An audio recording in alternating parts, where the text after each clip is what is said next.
ഗോവിന്ദ ഗോവിന്ദ ശ്രീ ഗുരുവായൂരപ്പ ശരണം, ശ്രീ നന്ദകിശോര ശരണം.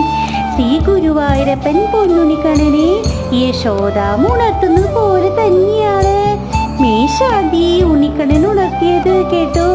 നമ്മുടെ സുന്ദരകുട്ടൻ രണ്ട് മാണിക്കണ്ണും മെല്ലെ വിടർത്തിയിട്ട് മേശാന്തിനെ നോക്കി ഒരു കള്ളച്ചിരി ചിരിച്ചു.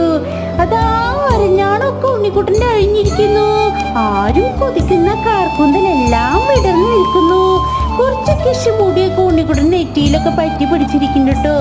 സുന്ദരക്കുട്ടൻ്റെ നെറ്റിയിൽ മേശാന്തി മെല്ലെ തലോടിയിട്ട് ആ മുടികഴകളൊക്കെ ഇങ്ങനെ നീക്കിയിട്ട് ഉണ്ണിക്കുട്ടൻ്റെ ചന്തങ്ങൾ നന്നായി ആസ്വദിച്ചു.